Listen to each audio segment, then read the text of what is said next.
welcome to our part interactive video on how to prevent a disaster. I'm Gareth Stevens, working with Megan Owen, both PhD students from Bangor University in the beautiful North Wales. Also working with the Nuclear Energy Futures Centre for doctoral training as well. Now today we're going to be talking about or looking at the Fukushima nuclear disaster and find out how it could have been prevented. It is important to note that the circumstances involved were far from expectations, and it's easy to look back and say what should have been done, but this still does teach us a lesson when designing new reactors and things like that, and planning for the worst or worst case scenarios that, even those things which we don't see regularly, it can be a one-off kind of situation.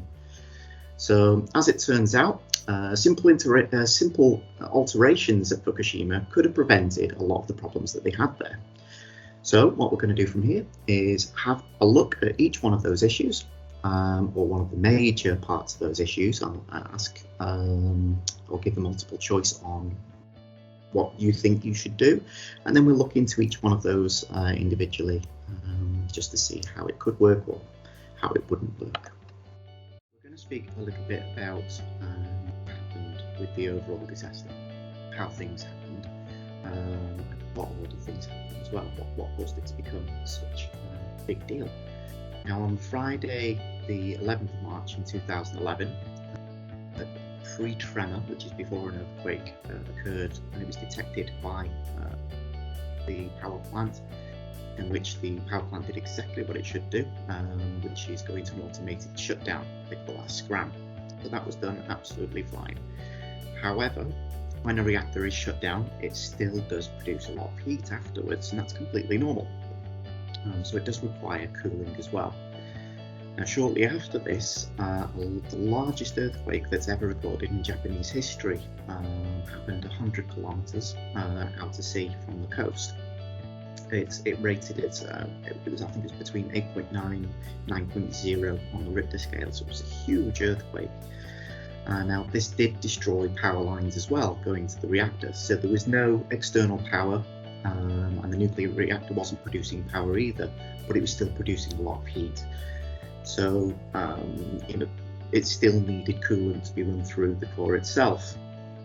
Now the land to the power plant as well sits on lower bedrock to help protect the reactors against earthquakes and things like this. So that means that whilst power lines were destroyed, the earthquake didn't do a great deal of damage to the reactors themselves. The reactor core 1 did have a crack on it, but this was manageable. And at this point, there's emergency generators that could kick in and keep water being pumped around to keep that going.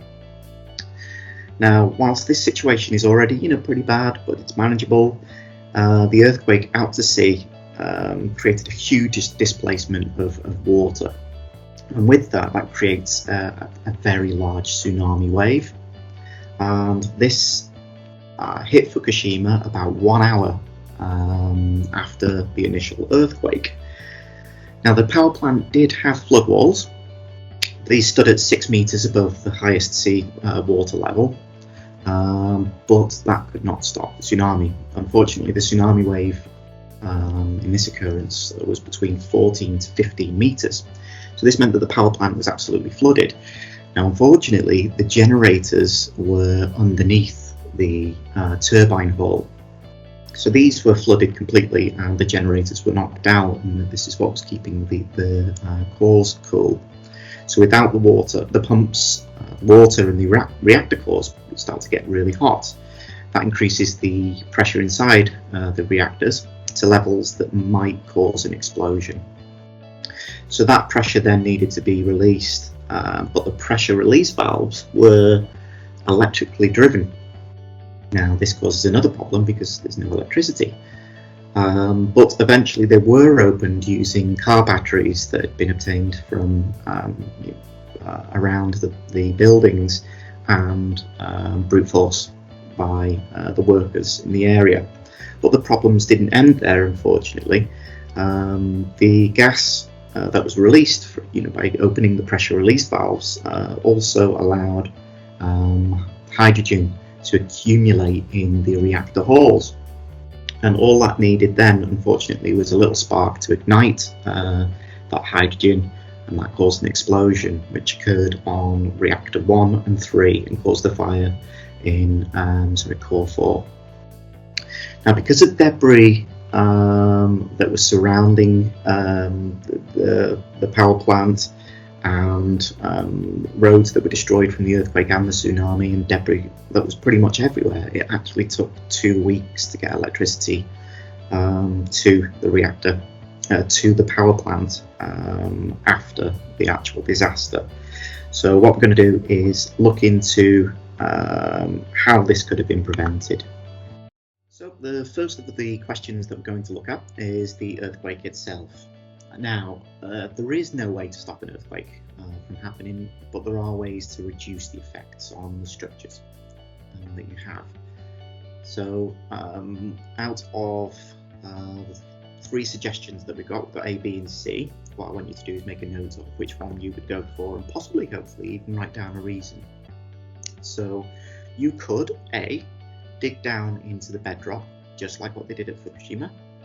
You could B, use dampeners on the structure of the base. This allows reduced and less violent movement of the structure. It's used on bridges and skyscrapers. Or C, build reactors where earthquakes don't happen.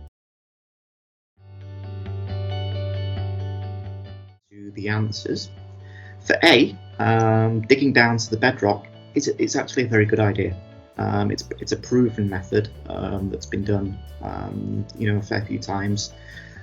Exactly how they did in Fukushima, it does make sense to anchor reactor cores onto the bedrock in areas of high earthquake activity. But just like you've seen in Fukushima, that the lower land means that it's more susceptible to flooding, like what happened with Fukushima and the tsunami. B, whilst dampeners have been proven to work for structures like skyscrapers and bridges, there isn't a lot of evidence for them working in nuclear reactors. And this is because you're adding complexity to an already complex system. It requires a lot of simulation work and engineering to be able to use dampeners on anything.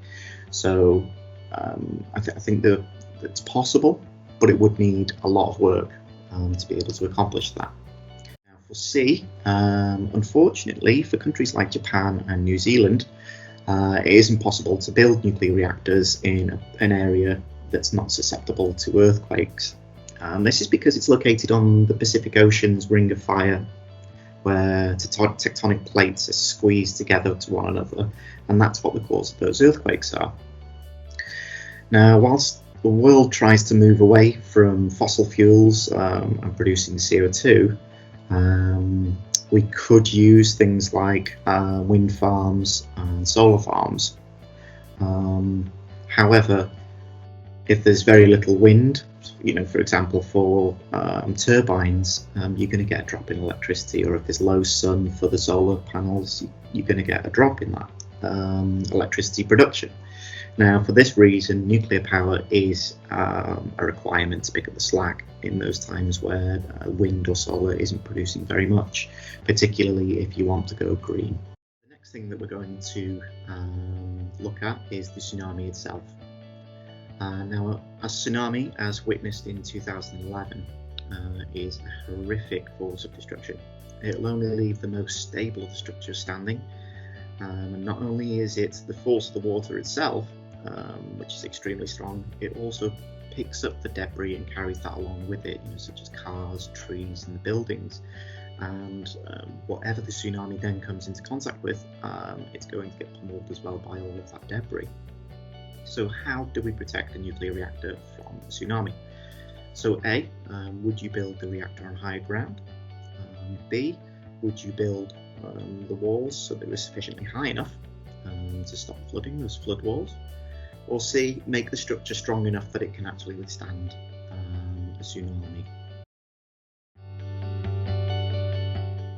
For A, now to handle earthquakes, reactors are purposely built onto the bedrock It's proven to work really well, and it did also work really well at Fukushima. For the earthquake itself, it was a huge earthquake, and apart from a crack on core 1, it handled that really quite well.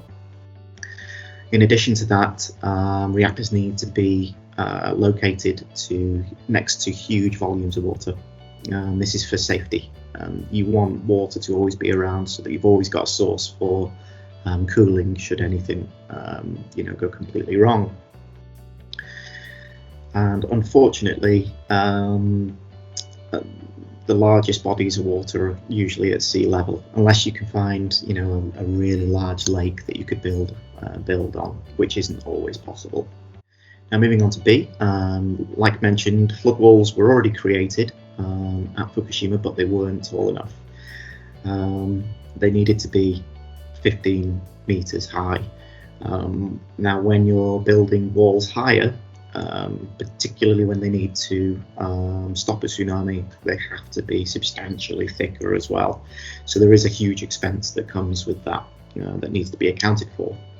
C, given that the tsunami was hit the power plant, despite the issues that they had, the building actually kept up pretty well from the tsunami hit on the power plant. It would be a good choice to obviously make them structurally stronger for a tsunami, just in case there's a breach of a flood wall, or for any other issues that might happen there. So yeah, this probably would be best practice to ensure that the buildings would survive a tsunami, regardless of if you built a flood wall as well.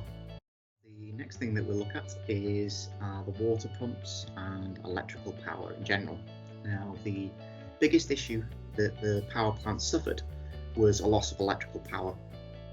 This prevented workers in the control room from seeing what was going on, what was happening with the reactors, and it stopped coolant and water from being pumped around the cores as well. So to prevent this from happening, what would you put in place? So would you make external power lines and pylons able to take earthquakes and tsunamis, just like what we were discussing before with the dampers? Would you use that kind of system?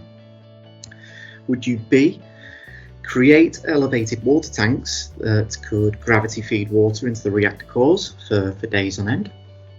Or would you C, elevate the generators so that they're not affected by the potential flooding or flood water from the tsunami?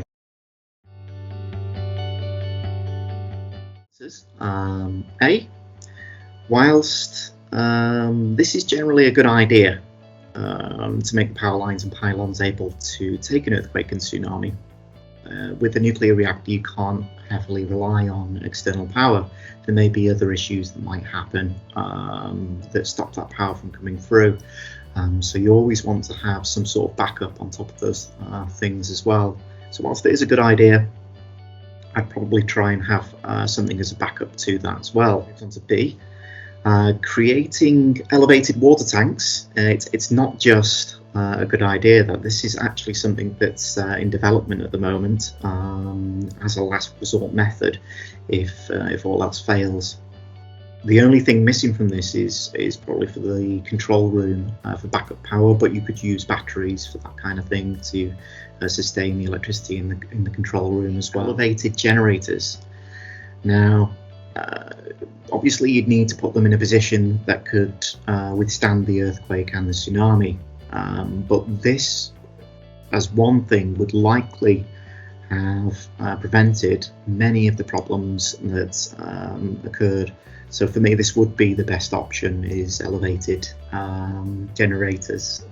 That would have provided the electricity to the control room, to the safety pressure valves, and also, more importantly, to pump coolant water around the cores as well. So yeah, that would definitely be my answer. Last question is about the pressure build-up within the cores themselves. Now, you would need to look into this as a backup if all of our other fixes failed. We'd still need to find a way to deal with that build-up of pressure that's caused by the reactors still creating heat. There's no water flow happening, so the water's getting extremely hot, it's turning into a gas, and you've got an explosive situation there. So at this point you would absolutely need to remove that pressure. Otherwise you could be looking at something like the biggest nuclear incident that ever happened was Chernobyl. However, as mentioned, releasing the pressure allowed hydrogen in this case to build up within the reactor hall itself, where a little spark caused that explosion. So how would you prevent that? Would you A, pipe the pressurized gas out of the building itself? Would you B, would you have the pressurized gas fill an external empty container that's away from sparks or anything like that? Or C, would you cool the core down to reduce the pressure? Now, whilst absolutely we don't want to release these gases into the environment, the reason for that is because they've been within a nuclear core, so there's every possibility of radioactive material getting out with that as well. And it would have been favourable, however, to vent that gas directly outside rather than within the reactor hall, because although that's contained within the reactor hall, that means that you've got the hydrogen gas build-up, like mentioned, that all it takes is a little spark, as it did on the reactor halls 1 and 3, and it caused the fire as well in reactor hall 4. It's more favourable to send that gas outside straight away rather than have it build up inside the hall, explode, and then get released anyway. So yeah, that would be favourable over the alternative. B was to have the pressurised gas fill an external container. For me, I really like that idea. However, that comes with a lot of its own problems. You'd need a very sizable container for that, and in addition to that, it would probably be a good idea to try and keep that cool as well, but that is surrounded with a host of other issues, such as corrosion and things like that. So it is a good idea, but in practice it might be quite difficult to do. C, cooling the core down, that's exactly what we wanted in the first place. So in an ideal world, yep, we'd cool it down if possible, but in the absence of electricity or gravity, with elevated tanks, we could, in this particular instance, that couldn't be done. So for me, I think probably the best solution would be to have that gas just go straight outside into the environment. In summary, generally the power plant withstood the earthquake and the tsunami quite well, apart from the obvious things, like the generators being taken out. Now, from what we talked about, in those questions and those answers, personally, I think there were two methods that stand out that could have provided two additional lines of defence in this instance. So it could have prevented this natural disaster from becoming a nuclear disaster as well. And those two were elevating the generators. That would allow them to continue providing electricity to the control room and, more importantly, to the coolant water pumps. And then secondly, as a backup to that would be to have, if the generators failed as well, to have those elevated water tanks that could gravity feed coolant water into the reactor core. So if those two things were in place, or even if just the generators were elevated where they wouldn't be flooded by the tsunami, that would have prevented a lot of these issues from happening in the first place. So having that second line of defence in there, it would have been ideal. It would have been a natural disaster, and we probably wouldn't have even heard about the Fukushima disaster itself. So based on that, why not have a think about some of the issues that you've had or that you've met here today, and if you can think of anything, why not note it down? You never know, you might make the next big thing. that might come through into your local nuclear power plant. So thank you very much for listening, and from Megan and myself and all at Bangor University and the Nuclear Energy Futures, and stay safe. Thank you very much.